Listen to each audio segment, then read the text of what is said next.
بسم الله الرحمن الرحیم. حمد و مصلیه. محترمینو، دغه کم ملګري چې اعتکاف کې ناست دي هغه دې دا څو خبرې په غور سره واوري. ډېر کسان داسې دي چې هغه اعتکاف ته ورسي خو پر ځای د ګټې نقصان د ځان سره راوړي. دا خبرې به هم واوري او دغه چې په د اعتکاف کې باید کم عمل ډېر وکړو او هغه نه صرف اعتکاف والا نه، دا ټول ملګري چې کم ملګري اعتکاف کې نه دي هغه هم باید په دې باندې دا خبرې واوري چې کم عمل په دغه آخري برکتو شپو کې وکړو. محترمینو، د قرآن تلاوت په کثرت سره کول پکار دي. ځکه عن ابن عمر رضی الله عنهما قال قال رسول الله صلی الله علیه وسلم إن هذه القلوب تصدأ كما يصدأ الحديد إذا أصابه الماء قيل يا رسول الله صلى الله عليه وسلم وما جلاؤها قال كثرة ذكر الموت وتلاوة القرآن. رواه البيهقي في شعب الإيمان جلد نمبر 3 صفحه نمبر 392. عبدالله بن عمر رضی الله تعالی عنه د حضور اکرم صلی الله علیه و سلم نه نقل کوي چې زړونو ته هم زنګ لګیږي لکه څنګه چې اوسپنې ته په اوبو لګېدو سره زنګ لګیږي.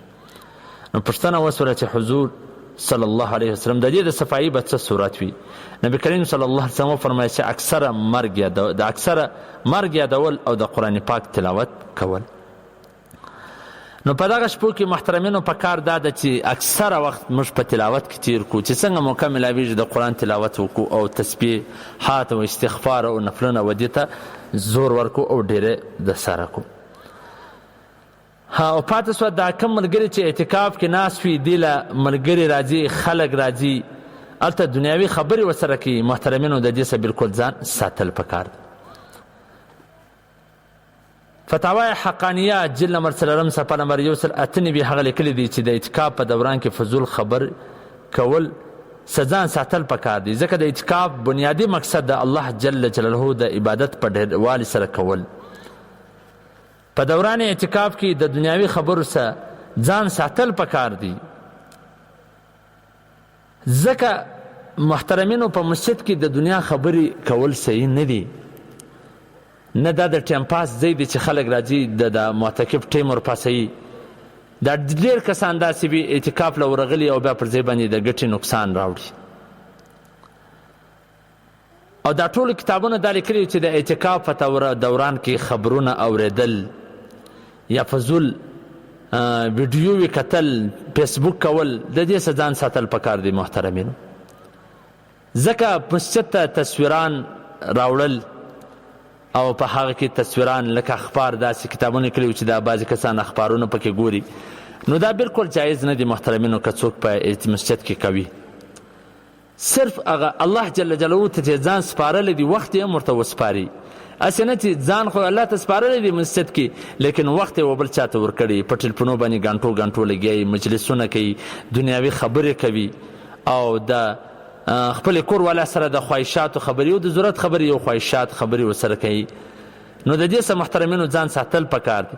او ځینې بیا داسې وي چې هغه ګیمونه هم پکې کوي. لکه یو مشهوره کیسه ده چې وایي څوک اعتکاف کې لیدلی و چې حقیقت ستا او که نسته خو حقیقت سره ډېر نږدې ده چې هغه د اعتکاف سره ووتی چا ورته چې ډېر تلاوتونه به دې کړي داسې ده ورته چې د چنجه ګیمې 70,000 80,000 ته ورسوئ. نو اعتکاف چې دی محترمینو دا د ګیمونو او د مجلسونو د ګپ شپ ځای نه دی. دا د یو ځای سړی ځان ته خاص کې بس په هغه ګوټ کې دې کښېني د چا سره د مجلسونه او ګپ شپ نه کوي.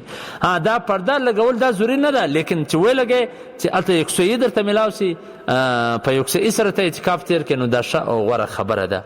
نو محترمینو، اعتکاف الله ته پکار دی چې وخت یې ځان یې الله ته ورکړي، د الله پر درشلې باندې سر کښېښوي، مسجد ته ورغلي نو بیا دې د دنیا څخه ځان کاټ کړي، د دنیاوي خبرونه دنیاوي معاملات بیا دی هغه نه ورسره اجرا کوي. هلته صرف چې د الله جل جلاله دپاره عبادات او تسبیحات، تلاوت د قرآن او ذکر او د امت دپاره دعاوې کول چې د مسلمانانو باندې څه حال دی چې مسلمانانو ته اتحاد اتحاد او اتفاق الله نصیب کړي.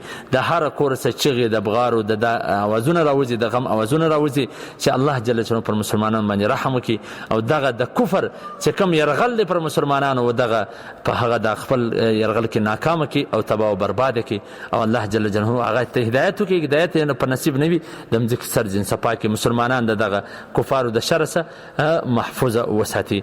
دا دعاوې کول او مسلمانانو ته اتحاد او اتفاق الله ور په نصیب کړي. والسلام.